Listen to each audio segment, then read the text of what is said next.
Olá, voltamos aqui ao nosso podcast Pode Esclarecer do Conselho Regional de Lisboa. Vamos continuar a falar sobre o regime do maior acompanhado com o Dr. Fernando Vieira. Continuando a nossa conversa do último episódio, doutor, a questão aqui que se coloca, seguindo o esquema legal, é quem é que pode, no fundo, ser o acompanhante? Ok. Vimos que, de facto, quem pode iniciar estas ações é o próprio, desde logo, o que agora se chama beneficiário e bem, porque é para beneficiar de acompanhamento, o Ministério Público ou os parentes sucessíveis. A questão que se põe agora é quem é que pode exercer as funções de acompanhante, no caso da ação proceder, efetivamente. Também aqui há uma mudança filosófica de base em relação à antiga lei. No anterior regime, basicamente, havia uma ordem que tinha quase que ser obedecida, ou o filho mais velho, enfim, não me estou recordado agora exatamente como é que as coisas estavam, mas neste momento a lei é relativamente clara que quem deve ser, acima de tudo, é quem a própria pessoa prefere. E eu lembro-me uma vez numa situação concreta em que eu estava à frente, estava à frente de um senhor, estava eu, estava o senhor juiz, estávamos a ouvir, tinha feito o exame pericial até em plena audiência, uma conversa, e em que a própria pessoa me disse, uma pessoa com uma demência, claramente com uma demência, que me disse: eu posso já não saber contar, mas sei ainda muito bem quem é que gosta de mim. E, portanto, quem é que pode e deve exercer a função de acompanhante? Acima de tudo, quem a própria pessoa escolher, quem o beneficiário entender, que melhor o compreende, que melhor está, que melhor o pode auxiliar a decidir. E, portanto, acima de tudo, deve ser preferida a pessoa indicada pelo próprio. E depois, à semelhança do anterior regime, obviamente existe a lei elenca no artigo no 143 do Código Civil, elenca os vários familiares que podem, nomeadamente o cônjuge não separado, a unido de facto, qualquer dos pais, a pessoa designada pelos pais, os filhos maiores, enfim. Mas salvaguarda também sempre que é outra pessoa idónea. E, portanto, este aspecto é importante, mas diria eu, em resposta, respondendo concretamente, deve ser preferida a pessoa que a própria pessoa prefere, até porque isto é para atingir a sua melhor vontade e a sua melhor preferência. E fazendo uma pergunta direta, que é o seguinte: imaginemos que há dúvidas sobre a vontade e sobre a capacidade da pessoa, naturalmente, até senão não estaríamos neste regime. Há alguma espécie de preferência da família em relação a outra pessoa qualquer ou não? Do ponto de Dos vista. laços familiares, no fundo. Sim. É claro que os laços familiares são importantes, mas aqui o que se prevê, acima de tudo, é quem é que a própria pessoa prefere. É claro que, diria eu, que é sempre complicado decidir em relação a isso. Mas é para esses aspectos que, obviamente, o Tribunal tem que estar atento.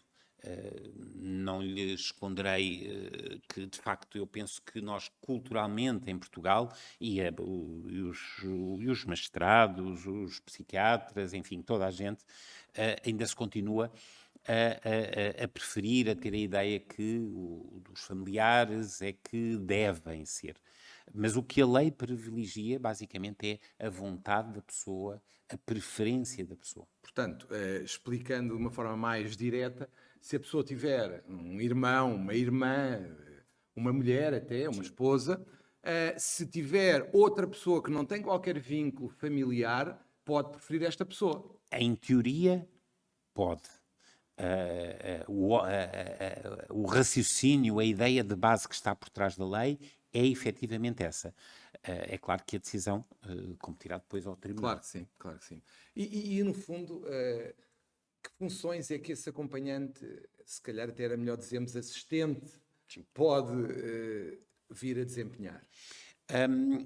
Confesso que há tempos ouvi uma senhora juiz, talvez se me lembrava exatamente de quem, mas não me lembro, que em plena conversa estávamos a dizer que estava a dizer que se calhar o termo melhor não é acompanhante, mas acompanhador. Isto fazendo alusão ao que acontece, nomeadamente para o acompanhamento dos violinos ou dos pianos nas orquestras.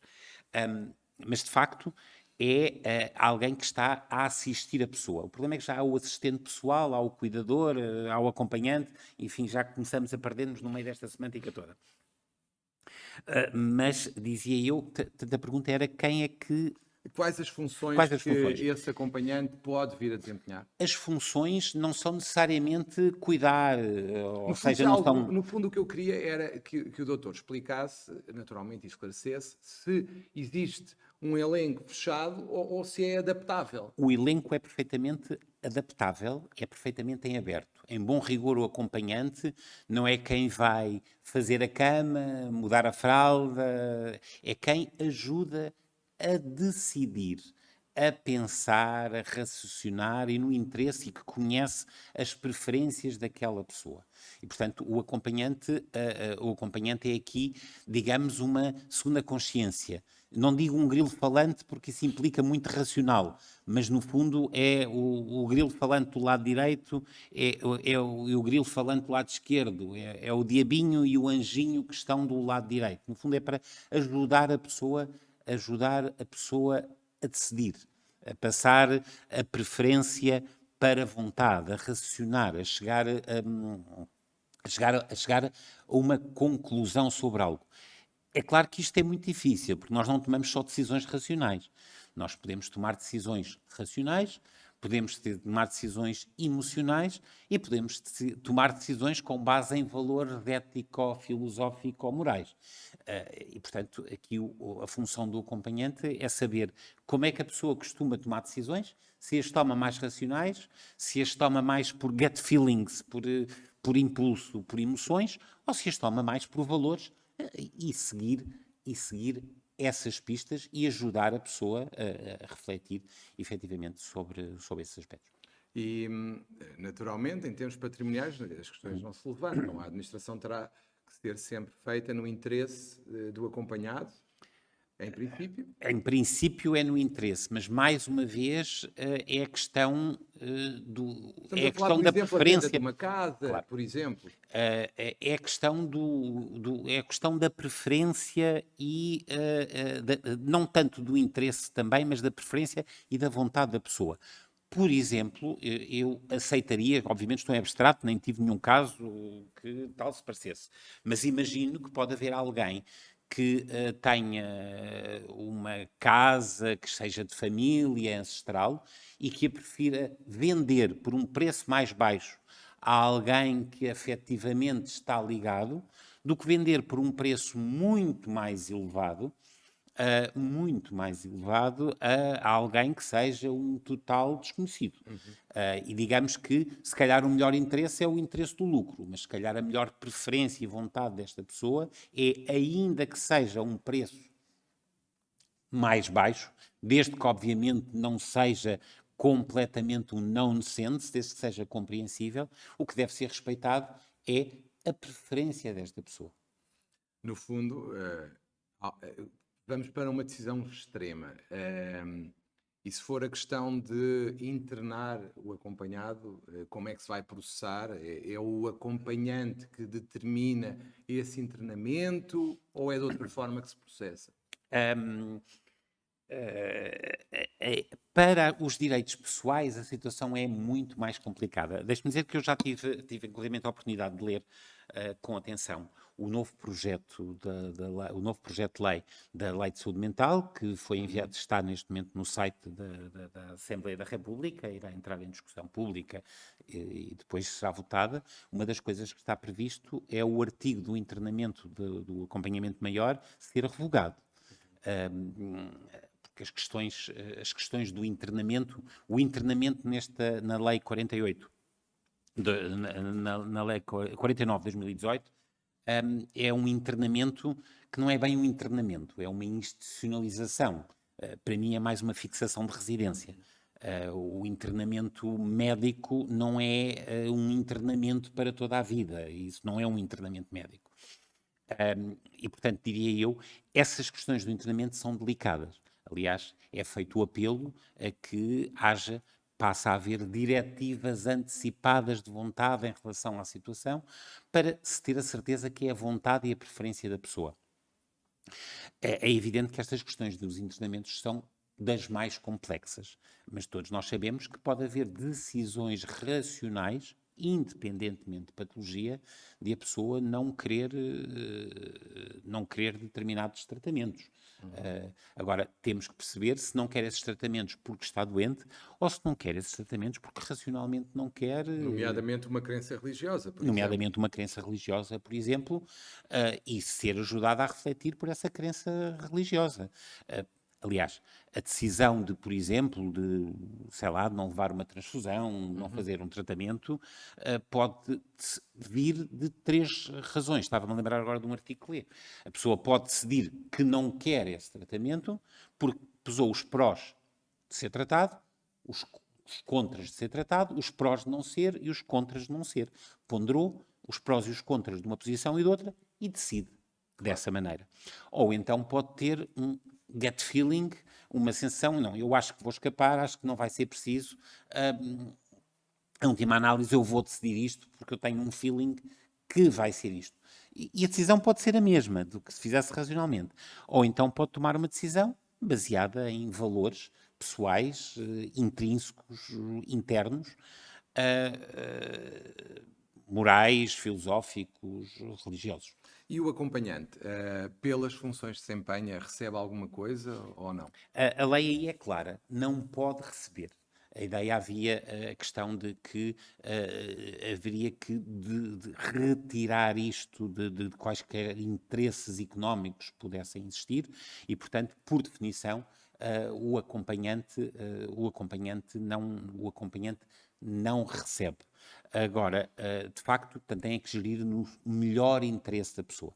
Eu penso que há alguns países, confesso que não estou a par como é que está em todos os locais, mas poderá haver algumas situações, alguns países que a legislação prevê a existência de situações semelhantes remuneradas. Obviamente tudo isto tem vantagens e desvantagens. A nossa lei aí é clara, não há lugar à remuneração. E diga-me o seguinte, o acompanhante pode ser substituído ou não e em que circunstâncias, caso possa ser? Sim, a partir do momento que a situação se ponha, que o Conselho de Família que havia na antiga lei atualmente não é obrigatório, mas pode existir, e se há algum problema se colocar, basicamente será levado a tribunal e o tribunal decide. Um aspecto da nova lei é, ao contrário das interdições que se eternizavam e uma pessoa, uma vez interdita, ficava interdita para toda a vida, era extremamente difícil se a pessoa recuperasse as suas capacidades, e nós sabemos que a ciência evolui e isso hoje é cada vez mais possível. Eu confesso que em todo este tempo profissional tive um senhor que a primeira coisa que me apareceu a dizer é que eu vim cá, para um exame pericial, eu vim cá para ser desinterditado, que é um termo que não existe, mas que de facto, quando o senhor me disse isto, eu percebi exatamente o que é que se passava. A lei agora prevê que pelo menos de 5 em 5 anos as situações têm que ser revistas pelo Tribunal. Ou revistas a qualquer momento, se houver essa necessidade e se isso estiver indicado. E, portanto, penso que em relação a isso, obviamente,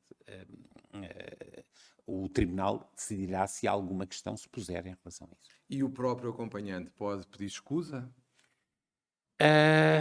Isso é algo que é complexo. Eu acho que não sei se até agora não tenho a ideia que tenha levantado alguma vez esse problema, mas de facto a lei prevê que os familiares diretos não podem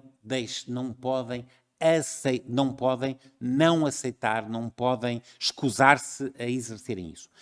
Isto poderá ser complicado porque vamos imaginar uma situação hipotética se um filho foi abusado por um pai e depois o pai que está, por exemplo, detido e fica demente e ficar ele aos cuidados a decidir de alguém, não podendo haver escusa dos familiares diretos, pelo menos na primeira nomeação, é algo que poderá levantar problemas. Que eu saiba, até hoje não se levantou, mas a lei prevê que os familiares diretos não podem não podem escusar-se, pelo menos na primeira nomeação. Quando houver uma revisão, poderão, havendo substituição, havendo outra pessoa, portanto, a lei aí já é mais, obviamente, mais é flexível. Mas diria eu, é para estas coisas que existem os tribunais e que tudo o que não está previsto na lei, Tem que ser enfim, vai para o resolvido. tribunal e é resolvido. Nós já falámos sobre isto, mas só para sintetizarmos, o âmbito do acompanhamento, qual é que deve ser, neste caso? Deve-se limitar, já referiu, ao que seja indispensável, mas concretizando um pouco, o que é que nos poderia dizer sobre isto? Eu penso que a lei, o acompanhamento, existe um artigo que diz especificamente, limita-se ao necessário. E o necessário é o que é necessário agora. A ideia é preservar o mais possível as capacidades daquela pessoa. Digamos que é quase um modelo cirúrgico. Eu costumo dizer isto aos meus colegas. Se é preciso amputar um dedo, não vamos amputar a mão. Se é preciso apenas amputar a mão, não vamos amputar o braço. E, portanto, deve-se retirar o menos possível a titularidade. A titularidade existe sempre, mas a capacidade de decidir sobre si à própria pessoa. Portanto, o âmbito é aquele que for absolutamente necessário e dependendo naturalmente das incapacidades, ou melhor, das discapacidades daquela pessoa em relação a isso. E, portanto, deverá ser o mínimo possível, até porque há a possibilidade de sempre ser revisto. Se a pessoa melhor e pode adquirir e decidir sobre mais outros direitos e sobre mais atos, obviamente será diminuído. Se a pessoa se agravar o seu estado e ficar menos capaz para outras situações, para outras decisões, obviamente então aí também pode ser alargado os poderes do acompanhante. Poderes, deveres, enfim. Mas se houver essa situação do alargamento ou da diminuição, tem no fundo a ver com uma questão médica, essencialmente, Sim, sim. que é avaliada medicamente. E que é avaliada medicamente. É claro que se me vai perguntar se isso é fácil, obviamente que não é fácil. Agora, e sobretudo são processos que são lentos e progressivos, e daí a lei ter definido os 5 anos. Agora, quando é feito um exame pericial, é também de bom tom que o médico diga qual é a expectativa, e isso é algo que os médicos estão habituados a falar no chamado prognóstico, embora há quem diga que prognóstico só no fim do jogo, mas isso é mais É no futebol. Se calhar em medicina muitas vezes também é assim, enfim, mas podemos fazer sempre prognósticos.